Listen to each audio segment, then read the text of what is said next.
130 or 120 Jubilee cycles. So what I've done is I started counting right here with the first Jubilee cycle since the creation of Adam. Right? So then it's just 1, 2, 3, 4, 5, 6, 7, 8, 9, 10, and I keep on going up here until I get to the 20th Jubilee. Each Jubilee cycle is 49 years, so that's 980 years. God said to Adam, in the day that you eat of this fruit, you'll die. So here's when Adam died, 930 years. So that's the first millennial day. Then we have the second millennial day where Noah's flood took place right here, 1656 years after creation. Again, continuing to count the Jubilee years or Jubilee cycles each time, going all the way through here until I come to the 120th Jubilee cycle, which is down in our time here right now. And we are right here in the year 2020. So, okay, that's really good, really cool, really interesting, but so what? But we're in the 120th Jubilee. Again, I got to go fast because there's a lot to cover here, and I apologize. Daniel 9:24-27. Everyone believes that that's talking about Jesus. It is not talking about Jesus. Never was, never did, not about him at all. The Maccabees began to use that Daniel 9 prophecy back here in 162 BC. And they tried to use it to justify John Hyrcanus. After 130 AD, right here, the Bar Kokhba revolt. They began to use the same prophecy to make Simon Bar Kokhba the Messiah. Then in 180, our church fathers began to use it for Jesus. And it wasn't until 202 AD that Julius Africanus came up with what we now have as the gap theory. Whereas everything, the 483 years starting here at the Persian kings, brought you to the death of Yeshua right here. And then there's 7 years more on that 483 years to give you 490, which is the gap theory, and that means that Jesus could come back at any time. Except God doesn't work that way. So now, let's take that prophecy and look at it real quick. Daniel 9:24. 70 weeks. First thing, what's a week? Not 7. The word in Hebrew is 70 Shabuah. 70 Shabuah, which is the female for the male Shavuot. So that's 70 times 49. 70 times 49 is 3,430 years.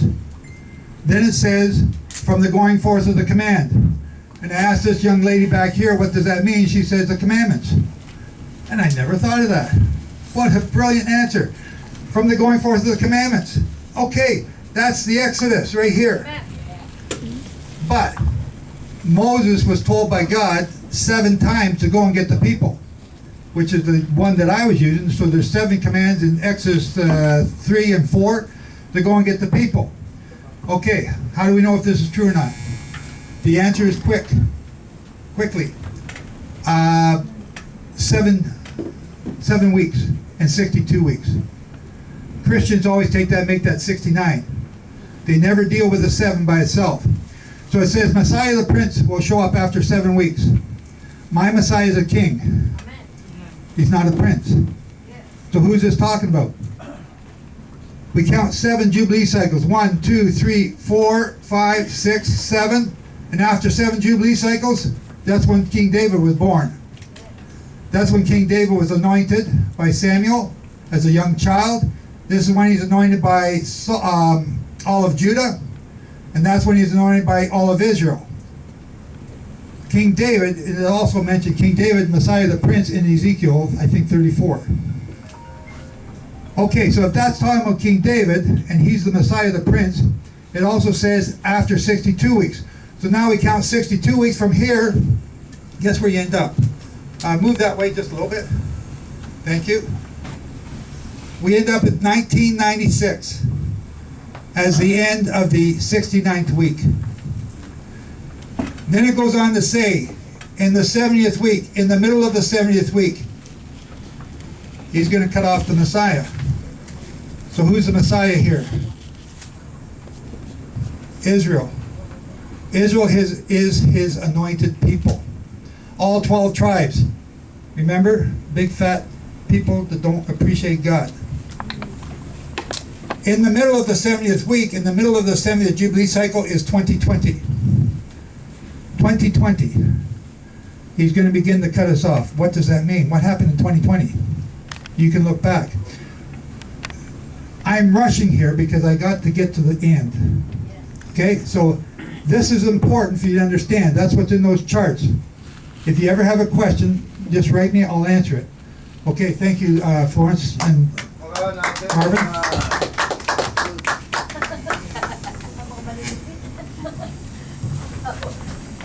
We are now in the last days. Right, excuse me. Okay? Before he talk, anyone would like to ask a question before he continue his final thoughts? Any chairman, feel free to ask also related to the history current event. You mentioned about 9/11, start of the, I was in America when that happened. Everybody was freaking out. Is this the end of the world? We don't know. First time to happen in America. Twin Tower was collapsed. Even the Pentagon was hit by those bombs. Wow, what happened? Did God remove the covering to America? Could you share something a little bit about that? We are a mighty nation. We were attacked 3 or 4 in a row in the same day. The covering for the United States has been removed. In the middle of this Jubilee cycle, it's going to be removed even more. So what happened in the middle of this Jubilee cycle, 2020? Y'all know, COVID, right? Before I get there, I want to talk more about the Philippines. The United States, the Americans, the Anglo-Saxons, we have screwed up and we have given God the finger. We've ignored him, we've run away from him, we've taken him out of all our buildings. We don't worship God. I come here, you guys got God written all over everything. You can talk to anybody at any level about God in the Philippines. That's amazing. And for me to come here, it's almost like shooting fish in a barrel, to be able to talk to people about what I teach. So, I want to talk to you about the Philippines in the last days. We are now in the last days. We're in the last Jubilee cycle. So that's it. And the key to understanding all prophecy is to understand the Jubilee cycles and the holy days, because they go together. When you can understand them, you can understand why I'm here and why I'm in such a panic to get this message out. So it shall, behold, the days are coming, Jeremiah 16:14. It says Jehovah, that it shall no more be said, as Jehovah lives, who brought up the sons of Israel out of the land of Egypt. Where is he going to bring back the second coming from? Or not the second coming, the second greater Exodus. Where are those people coming from? But as Jehovah lives, who brought up the sons of Israel from the land of the north, and from all of the lands where all he had driven them, and I will bring them again into the lands that I gave to their fathers. Where is that coming from? Where are they coming from? The great captivity. Before there's a second greater Exodus, there has to be a great captivity. Isaiah 11:11. And ye shall be in that day that the Lord shall again set his hand the second time, right? The second time to recover the remnant of his people that remains from Assyria. Assyria is Germany. And from Egypt. Egypt is still Egypt. And from Pathros. Pathros happens to be the other place where we have a ministry. It's at the ends of the Nile.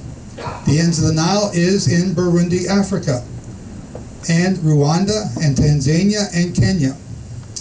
And from Ethiopia, which is again in the Eastern Horn, and from Persia. Today that's Iran. And from Shinar. Where's Shinar? Shinar is Iraq.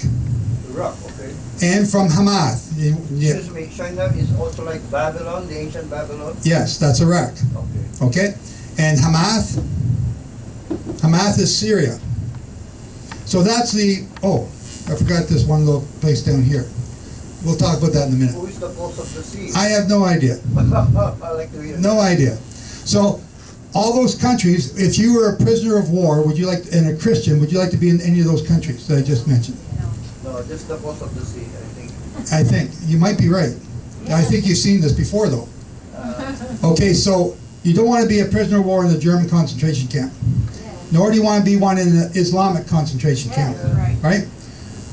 I'm not sure about Pathros, whether we're supposed to be there or not, but it's one of the poorest nations in the world. They have nothing. I mean, I've been there. They have absolutely nothing. The coast of the sea. So we know where all these places are.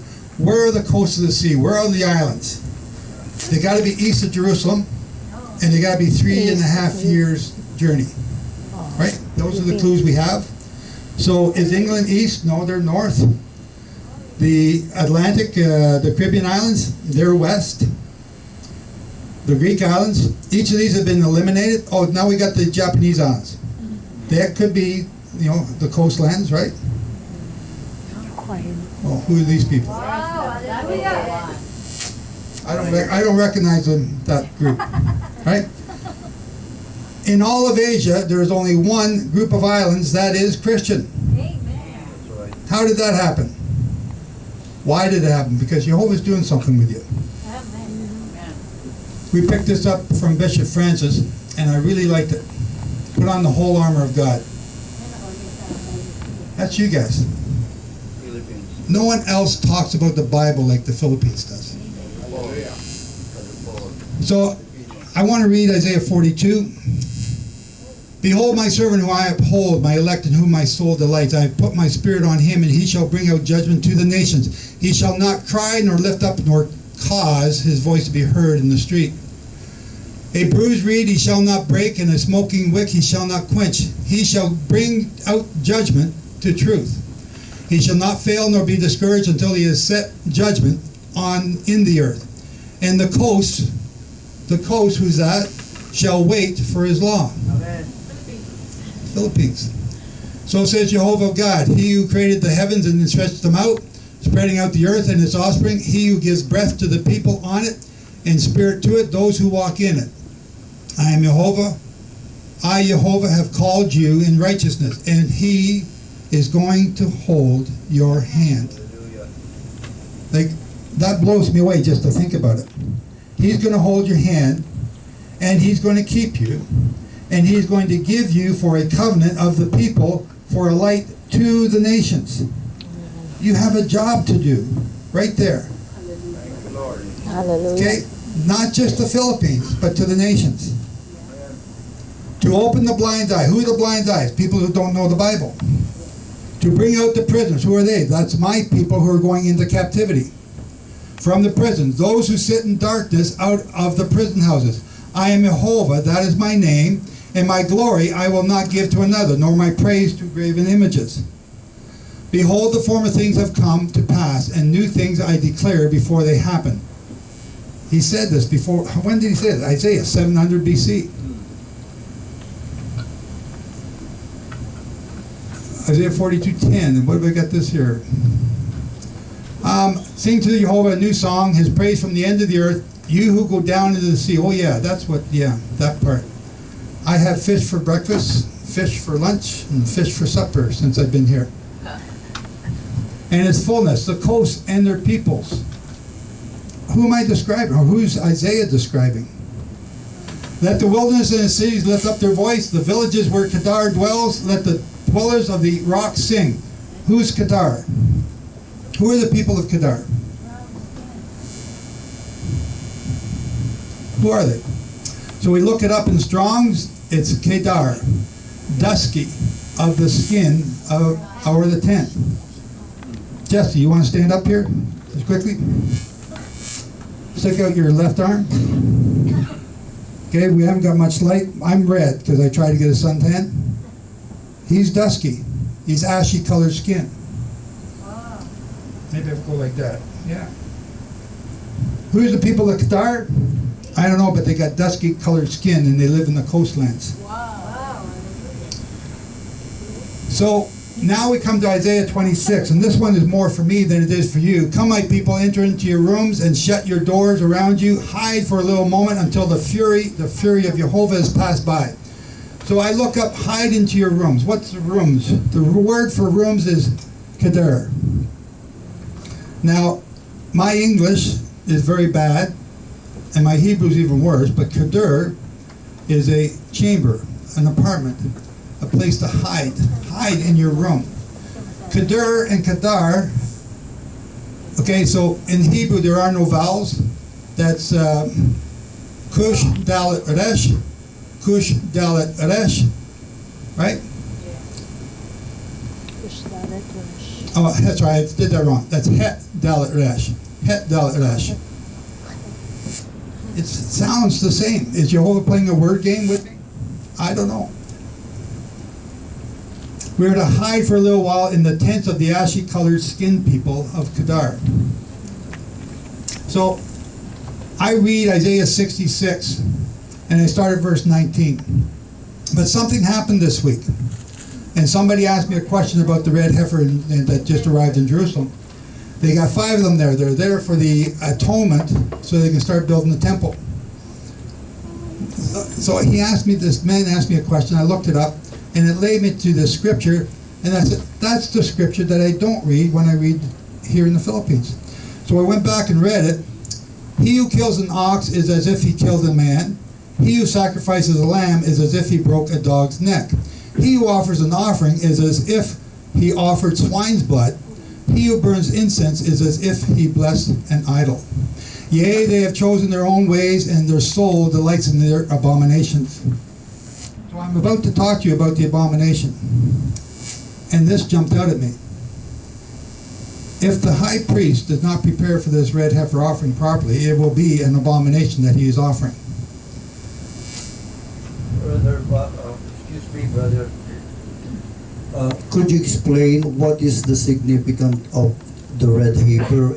Before you explain that, when I was in Israel, this is the big talk of the time that red heifer never appeared for almost thousands of years. The first red heifer appeared in Jerusalem many years ago, but I think I was privileged to meet the guy who was instrumental to breed the perfect cow, the red cow. How does it signify the end times of the red heifer that came to this world?